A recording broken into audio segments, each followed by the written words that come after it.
Yeah, you've also I don't know got why. giant freaking bugs attacking you. Why? Yeah, we skipped. Yeah. Oh well. But it's very bare bones. It's and what they took out, I don't think we're missing, like people getting squished. Yeah. It's like, okay, there's some added gore effects that we're missing. Well, there wasn't any blood or anything, but Oh, okay, so it's not gory. it's just it's just an animatronic foot on people. And it looks really bad. they did edit this a lot. We're not going to say much about it, but I don't know what it is, but it's very weird. It's a good novelty. It's a good novel. That is a perfect way to say it. Yeah. Although it looks like Godzilla has Down syndrome in this movie. Oh God! It does. The suit looks like he has Down syndrome. He's like, no. So nothing but his mouth opens when he does that. Yeah. And then the close-up animatronics look like a hand puppet. A sock puppet, sorry. A sock puppet. It looks like a friggin' sock puppet. I'm sorry. I'm surprised we didn't Look at see, somebody's friggin' arm pop up in a... That's probably what it was. Ah! And that's what they did in the original movie, but that movie made it look... It was... Yeah. And then after they put him in the volcano, 5 years later, we had Godzilla vs. Biollante. Yeah. Which is very heavily 80s. Oh, yeah. And there's like a guitar remix of the Godzilla March theme. Yeah. Do do do do do do. Then it's like I can't do a guitar sound. Yeah. And this movie premiered on HBO actually, with Miramax dubbing it. And kind of started this series of kind of a real tight sequence of movies. Yeah. And Biollante... It's a pretty interesting monster. Yeah, definitely real unusual looking, I'll give it that. Yeah, the 90s movies have a lot of unusual monsters. Yeah, it almost looked like the creature from Little Shop of Horrors on steroids. It also reminded me of what's that monster? That monster from Metamorphosis. Yeah.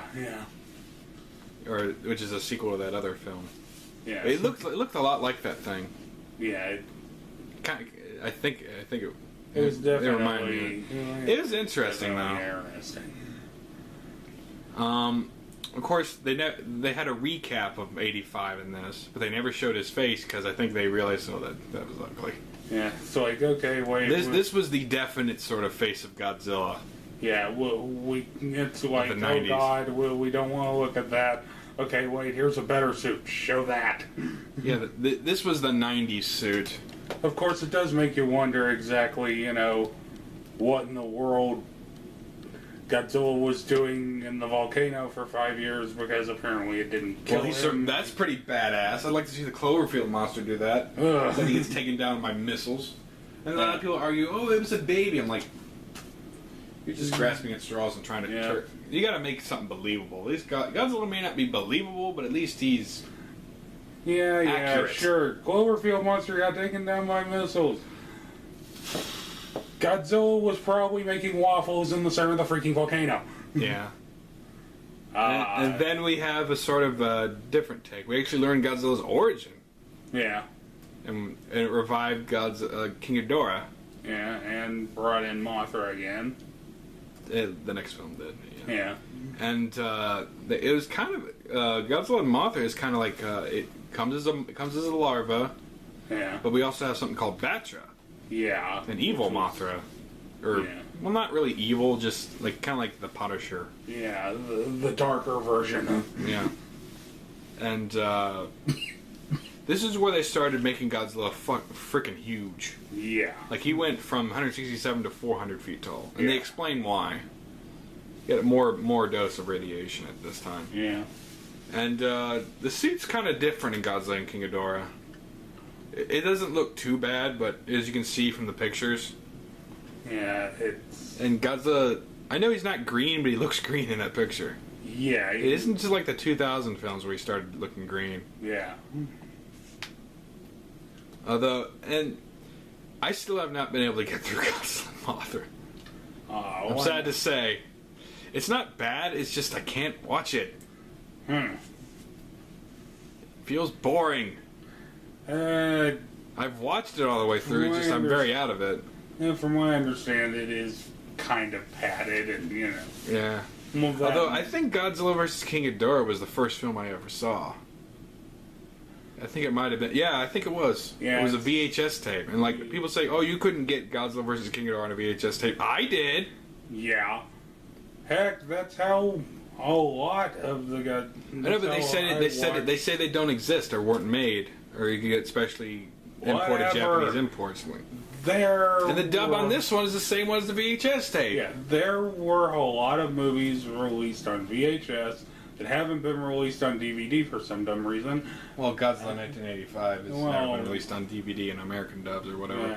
Yeah. But there are a lot of people who, essentially live in the DVD age, and they're like, oh, that can never be. No.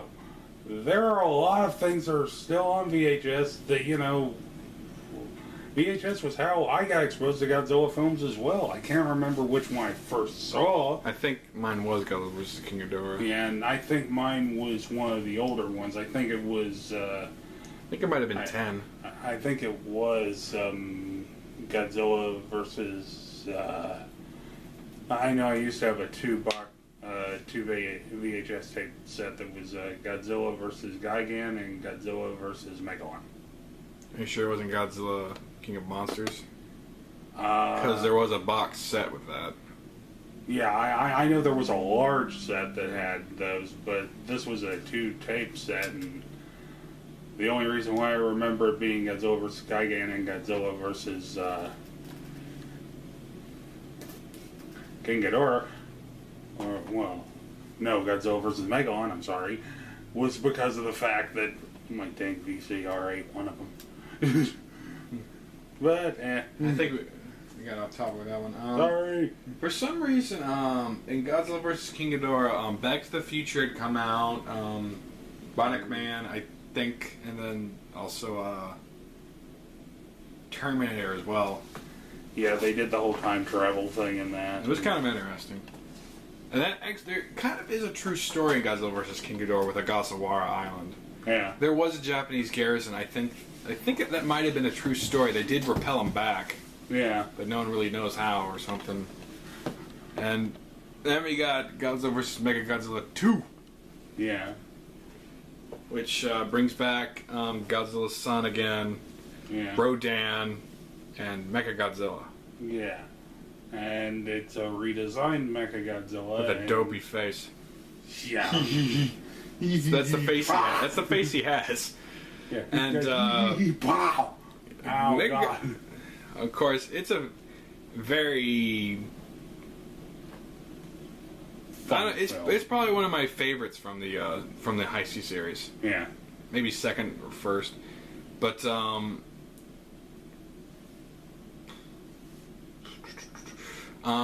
it was neat, because they when they made Mecha King Ghidorah, they had they found some parts, and then from that they built this, and it almost defeated him. Yeah, almost. But Godzilla, like when he had him on the ropes, and then Godzilla comes back. It's like you may not. There's more than him that meets the eye. I mean, you can have as many weapons as you want. Yeah. And we forgot to mention Godzilla's new powers in the Heisei series. He's got some new powers, like a nuclear pulse. Yeah. Where if he suppresses his breath, he can actually cause a nuclear sort of miniature explosion. Yeah. Not nuclear, but it's like a shockwave. Micro explosion. Yeah. Shockwave, and he uses that a couple of times. One versus when he fought Biollante, and then one where he fought King Ghidorah. Kind of interesting.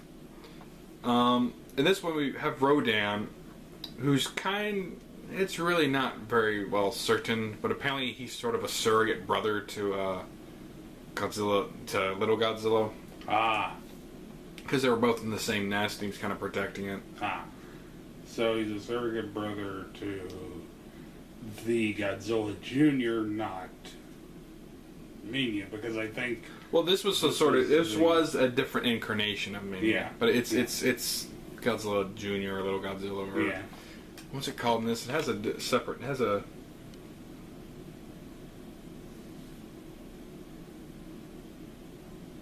Baby Godzilla. Yeah. Because they're different names. But, Rodan ends up dying and then gives Godzilla his power, which is the red breath, which is much stronger. Yeah.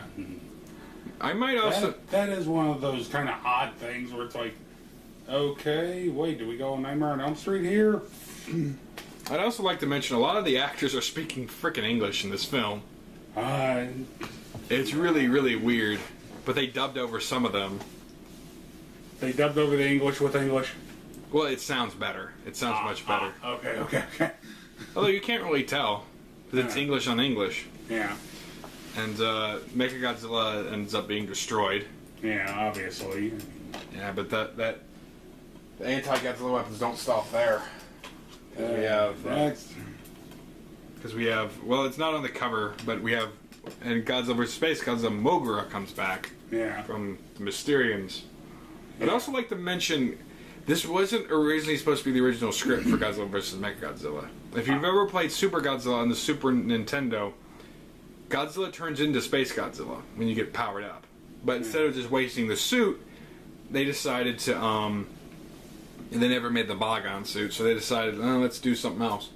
Yeah. And, they did. And, he essentially fights a clone. Yeah. An evil space clone. Yeah. That seems to have lots of crystals and... Yeah. He's pretty powerful. If it wasn't for Moguera, he would have lost. Yeah. Big time. But Moguera comes in and smashes the crystals and... Yeah. And Godzilla pimp smacks the crap out of him. Yeah. Space Godzilla is sort of a favorite villain from the video game series. Oh, yeah. He's the villain of two of them. Yeah, he's a really interesting character. And for some reason, you know... Although it is a kind of a dumb name. I think they could have come up with a different name. Maybe. And then we have Godzilla vs. Destroyer. Yeah. Destroyer! I can't do it. Which is essentially a sort of callback to the first film. Yeah. Because Destroyer is a byproduct of the Oxygen Destroyer used 30 or 40 years ago. Oh, wait, 40. This is 1994. And... 54. 5, 6, 7, 8. Yeah, 40 years. 40 years later. Yeah, 40 years later. But there's also Godzilla's melting down. Yeah, and he's going to take the whole world with him. Yeah, it was... Like I said, it's the first Godzilla film I've ever seen where at the end I actually cried because it's like, he technically dies. And it's like... But the legacy lives on through his son. Yeah. And that's where the series ended for a while. And Tomoe Tanaka, Akira Ifukube, that was the last thing that was one of the last films they did. Yeah. Ironically. It's kind of sad. And after this, in '96, Godzilla got a Lifetime Achievement Award. Yeah.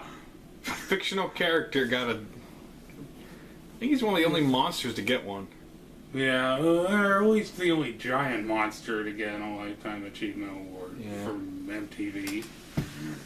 Yeah, but that was the end of the Heisei series. And then... we have to talk about this, but no. I don't hate it as much as I did back then. Somebody grab me a bottle of whiskey. I need to... It's not as bad as a lot of people say. I will admit we were all disappointed when we saw it. I will say that. We were expecting a lot more. But if you go into this movie, from what I've been doing a lot of films, I don't hate them as much as I did. I have a more experienced opinion. There are worse out there. Yes. But this one was kind of interesting what they were trying to do. They didn't want to use a guy in a suit because they wanted it to be a more modern take, a more serious thing. But remember, these are the guys who brought us Independence Day. They were not the people to do it. Right. Script was good. The effects were good. Just the actors were not as good. And to me, it's over the years I've honestly as much as I like to razz and joke about this film and go, oh God, someone shoot me, in all reality, it's not a terrible film. It's fun to watch. Yeah, it's a fun film. It's a fun giant monster film. It's, you know, action-packed. It's got a lot of things going for it. It's just not a Godzilla film. You know, it's not worthy. It's a Godzilla-esque film, but it's just not the Godzilla we. It's not the Godzilla we know. Yeah, and Toho bought this right and actually call him Zilla. Yeah, or a lot of people, as we like to call him, Gino. Yeah, which is understandable. I understand.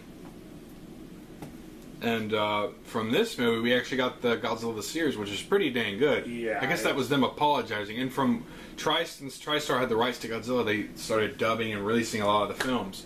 Yeah. So that was the one good thing that came out of this film. It's like, we screwed up, we're sorry. Here, have this. And this was his 45th birthday, I think. Yeah. And to have a animated series that, in my opinion, highly surpasses, you know, on many levels, the original. Yeah. Which one was it? Was the it Hanna-Barbera? Hanna-Barbera, yes. And Frank Welker. It just, the story was there, just the designs were not. Right. It felt like they took Scooby-Doo and threw Godzilla into it. Yeah. No. Yeah, Hanna-Barbera has a habit of doing that. Yeah, and... Yeah, it's not a bad film. If you... It's worth a watch, and if you don't hate something till you've at least seen it. Right. And then we had another movie come out in American theaters. I think this has only been, what, the second? Third. Okay. Third released Godzilla film. No, I mean... The original was released in theaters. Some of the other ones, but... Actually, no. A lot of the other movies were released in theaters, but in terms of a large scale, a national release. Yeah, I remember this one being in theaters.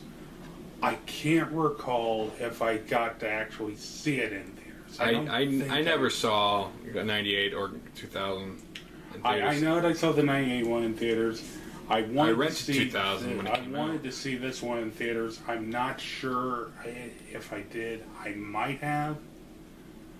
All I remember was seeing the advertisements for it on TV and going... Oh, yeah, that was an awesome trailer, by the way. Oh, yeah. We got the classic 90s announcer guy. Yes. It was awesome. You get Don LaFontaine to voice it. And is that his name? Yeah, he's... Okay. I never knew his name. Yeah, he's the guy, deep baritone voice, used to, announce everything. Yeah, it made you want to go see a film.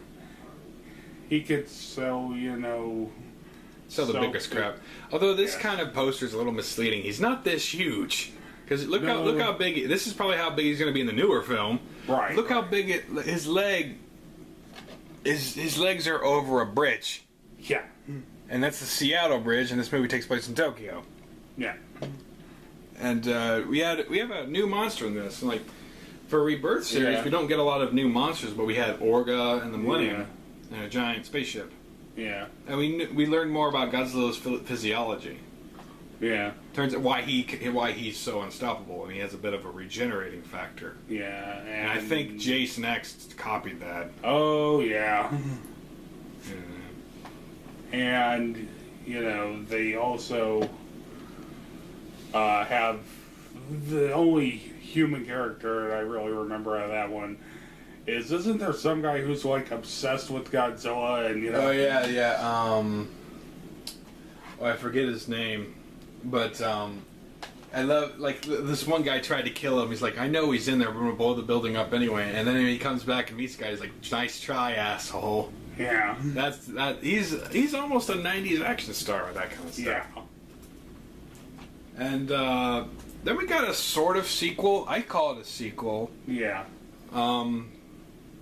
But this is where the creatures start. It got really ridiculous with this one, in my opinion. Oh yeah, it got ridiculous. The fight scene was awesome, though. It's still a fun ridiculous, though. It's not. Yeah. Oh, God.